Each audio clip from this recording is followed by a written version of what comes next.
attention and send it to me. And then I'm like, whoa. So that's when I hit my daughter up and said, what's going on? And we talked a little bit, but I keep that private between me and her. I did not know about it last year when I met Tyler. I didn't know about it. I merely offered Ashley an advice about marriage is hard, life in general. Hey guys, and welcome to Little Blackbird 91. We're talking to you guys about Love is Blind, but specifically about Ashley's dad. I'd rather he actually didn't say anything at all. Here's why. Because he hasn't been in her life, and I've watched the video already, he hasn't been in her life since, he lost a bit of time in her life from 11 to 24, 13 years. He was in prison, which he financially contributed, and we'll play more of the videos you can watch here. But this information that he's sharing about, he didn't know about Tyler from the past. Why did we need to know that you didn't know that? Now, at first when I watched it, I said, okay, I get it. But then I started to realize, what impact does this have? If you don't agree with your daughter's decision, why do we need to know whether you agree or disagree? We would have never been the wiser. If you knew later on or after, it would make no difference. This is why I'm saying about being emotionally connected and being understanding from a place of when you've been in the presence of your child for a very long time and you've been connected emotionally. There are little nuances that you learn how to do. Why did we need to know that you didn't know about Tyler and his shenanigans? You know what I'm saying to you? Unless you are co-piloting and Ashley has left him later on, then you know what? I'm going to take everything I said back. But if she's not and she's staying with him, then this information, we don't need to know. You know what I'm saying to you? Because this should have been done on the show. But you didn't know that information, which is fair. You're now finding out now. But if we are blasting you, let them blast you. Because at the end of the day, you don't need to release information that brings disrepute to the camp. But you know what? We're going to talk about that in a few minutes. Listen, if you're new to the channel, do me a massive favor, like it, share, subscribe, click on that bell button for notification of the uploads. I want to break this down even more because there's a deeper conversation we need to have about fathers and the role they play in their daughter's life and how important they can be as well, And so we're going to break it all the way down. So if you're new to the channel, do me a massive favor, like it, share, subscribe, click on that fabulous bell button for notifications of the uploads. We appreciate you. Stay locked and stay loaded. Listen, let's get into this and let's break some things down because I want to get deep in this. Deeper. All right, let's get deeper with this. Now, I'm going to play a bit more of the clip, then I'm going to talk about why the importance of a father is, especially in Ashley's life, since we know a bit more about her upbringing and who her father was and what she said on the show. It's hard, to be patient if it's something that you want. It's going to be hard going through it, be patient and, bad weather and so on and so forth. What I said during the taping, I was not referring to when all this come out. I didn't know nothing about it, and that's all I can say about that. And so I didn't know about it, guys. I was just as shocked when I saw it, just like everybody else was, and that's really what it is on that one. Somebody made a suggestion or said something, I guess based on what Ashley had said during the show. Somebody repeated how I mistreated. All right, cool. So we're going to go to the rest of the video in a second. So as he said, obviously, he didn't know. Someone told him. He got messages. He found out. And he was as shocked as we were. Again, this for me feels like we're not actually protecting your daughter. Now, don't get it twisted. Do I agree with what Ashley is choosing to be her man? Not necessarily 100%, but I'm not her father. I am not her brother either. You know what I'm saying to you? Like when we, and this is why there are some aspects that are really good when you see things that, where, for instance, like the royal family, things stay indoors. Some things just need to stay indoors, right? Until the situation is done, I needed to stay indoors. We don't need to know. Okay? We do not need to know. Like if you disagree with his point of view, unless you completely disagree with him and I've had enough. And at that point, you're probably going to be butting heads with your daughter too, because your daughter's chosen to be with him. I don't think this is a right choice to come out and say anything. But that's me being a little bit more critical. But I think also because I'm seeing it from a viewpoint of you haven't been there for 13 years of her life. And so missing out on that aspect where you're like, listen, I may not agree with you, but I'm not going to hang you out to dry. By exposing Tyler and the fact you never knew about this until later on, it exposes that Ashley didn't tell you, and that Ashley hasn't told you this truth herself, because she found out herself on the show last year, and it shows that, again, there's a disconnection between you and your daughter, and that, in fact, maybe your daughter doesn't trust you. Or rather, it could be the fact that a daughter just sometimes doesn't want to tell her dad everything about her husband. I understand that too. You know what I'm saying to you? Like, it's her truth to tell, right? But again, now we know there is some kind of disconnection of that information from her to you. We'd have never known that until someone else said it. You know what I'm saying to you? So it just invites more pressure into a relationship when it needs not be. Maybe that's part of his plan. I don't think so. You know? Women, I don't treat women right. I would say that's the opposite. Trust me. Don't want to go too much about that, but I would definitely say that's the opposite.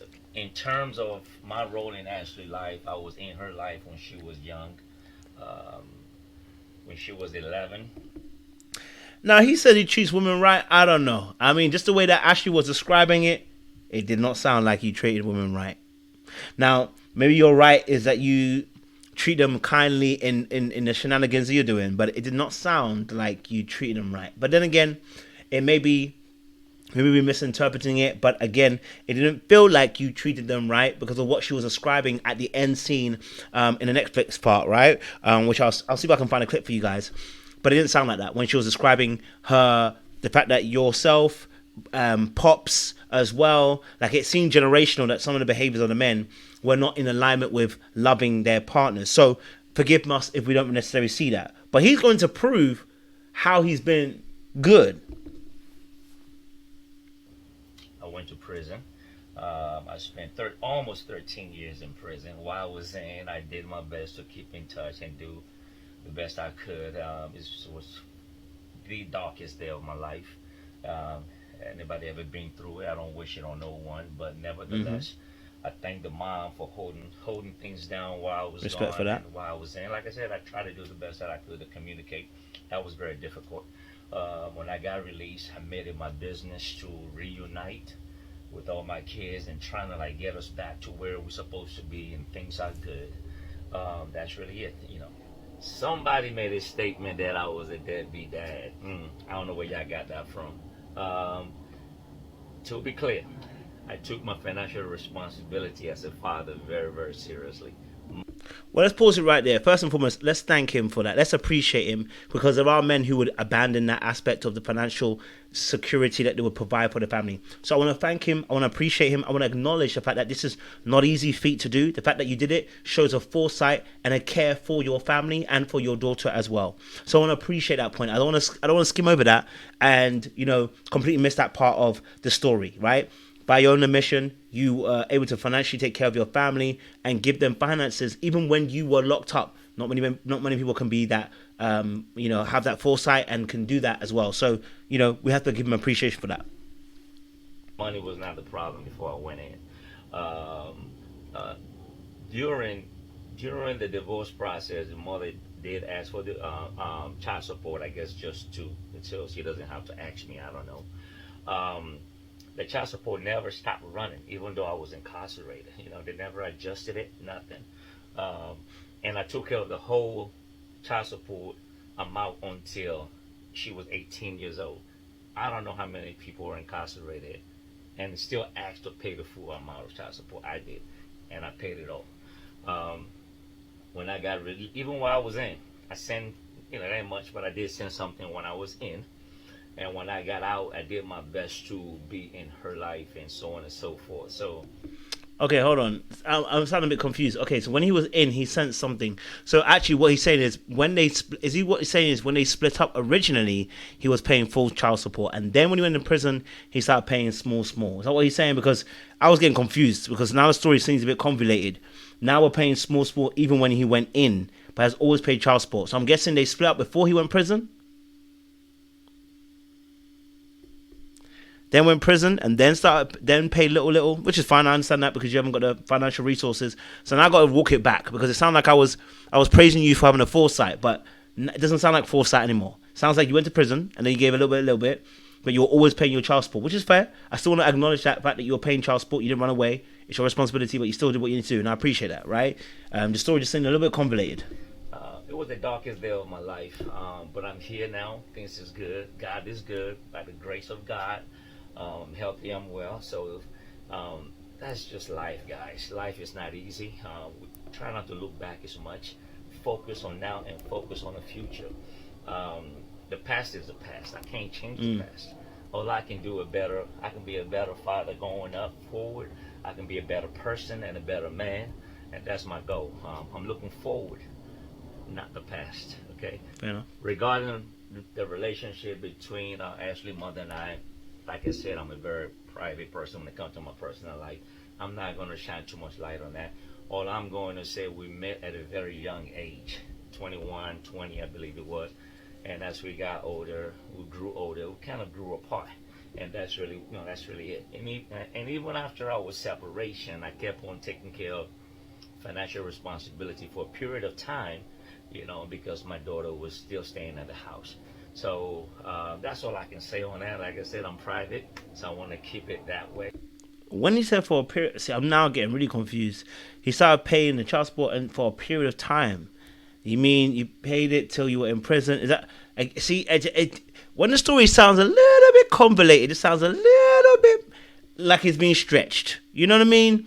I'm not saying that he didn't do it, by the way. I'm just saying the story just sounds a little bit convoluted, and maybe I'm not being so paying attention, but it just feels a little bit convoluted. We told the story 3 times.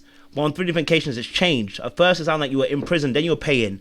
And, of course, you were paying because you paid a little bit. But it doesn't sound like you're paying a full amount. I thought that was what you were doing at first. Now we know that you were paying a full amount before you went into prison. So you paid a small amount in prison, which is cool. Now we're saying that we paid, when you could, seemingly before. It's given change the story a little bit. Just a little story, Nori.